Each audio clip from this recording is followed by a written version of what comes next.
गुरुदेव, प्रश्नोपनिषद शरीर को निरंतर यज्ञ के रूप में वर्णन करता है, जहाँ 5 प्राण 5 आहुतियाँ अर्पित करते हैं। गुरुदेव कृपया इस पर प्रकाश डालें। देखिए, बाहर जो कर्म करते हैं वो सिर्फ एक वातावरण निर्माण करने के लिए है, तो इसलिए लोगों को उसी में उलझे ना रहे इसलिए करते। यज्ञ होता है ना, जैसे आहुति देते हैं, लकड़ी जलती है, भस्म हो जाता है, ऐसे हमारे भीतर भी हमारा शरीर ही ज्योति है, हमारी इच्छाएं हमारी लकड़ी है, और लकड़ी जल के भस्म होता है जब इच्छाएं पूरी हो जाती है। इस तरह से पंच प्राण ये सबको अंतर्मुखी करने के लिए बताया।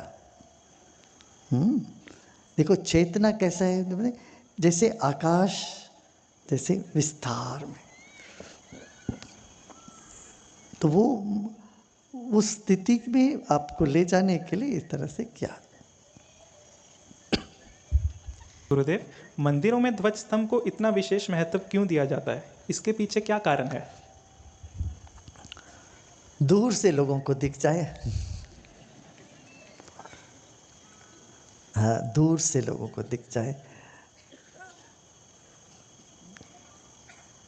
पहचान है। ध्वज एक पहचान है। तो सनातन संस्कृति में अनादिकाल से चला आ रहा है।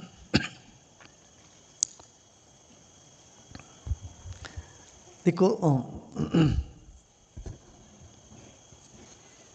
हम समझते भजन माने सिर्फ गाना बजाना, ये कर्म करते ना, क्रियाकांड करते ना, इतना ही नहीं है। भजन माने हमारे कोई प्रेमी है, हमको कोई चाहता है, हम किसी को चाहते हैं, बस ये मन में आ जाए, यही भजन है। भज माने उस धातु का अर्थ है कि शेयर करना। किससे शेयर करोगे? जिसने सब कुछ हमको दिया है वो शेयर कर रहा है, हम भी शेयर करें, हम उसको पहचान करें। हाँ, हमारे भीतर बाहर परमात्मा है, वो हमको चाहते हैं, बस इतना ही दृढ़ भाव रहे, वही ध्यान हो जाता, वही भजन हो जाता। बात समझ में आई ना? उसके लिए बैठ के अभ्यास करो, इसका नहीं। अभ्यास क्यों करते? अभ्यास से शरीर दृढ़ होता है, मन साफ होता है। मन साफ होते ही प्रतिबिंबित करने लगता है क्या? जो चैतन्य है वो।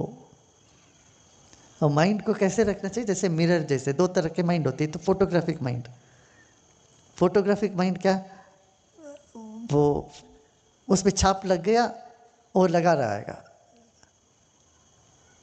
शीशा जो आता है उसको पूरी तरह से रिफ्लेक्ट करता है, वो जैसे हटते ही शीशा खाली हो जाता है।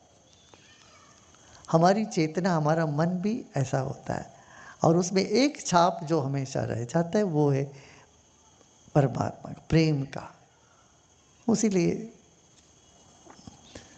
हाँ, अपना किसी को अपना मानो, अपने को किसी का मान लेना चाहिए। हम इनके हैं मान लेने से, हम गोविंद के हैं, गुरु के हैं, भगवान के हैं, गुरु के, किसी के हैं हम, तब निश्चिंत हो जाते हैं मन। फिर नीरसता नहीं रहती, नहीं तो जीवन बड़ा उदास नीरस था उसमें। आप यहाँ देखो, किसी के चेहरे में कोई नीरसता नहीं दिखती है। क्यों? किसी को अपना मान लिया, अपना मान लिया तो नीरसता हट गई जीवन में, उत्साह आ गया, प्रसन्नता झलकती है, फिर है ना, उत्साह बना रहता है। गुरुदेव, आश्रम में 4 दिसंबर को सप्तऋषि आरती होने वाली है। आपने कहा कि ऋषि एक पद है, सप्तऋषियों का क्या पद है और सृष्टि में इस पद की क्या भूमिका है? नहीं, एक विधान काशी में बहुत सालों से चला आ रहा है। सामवेद गाते हुए वो लोग आरती करते हैं।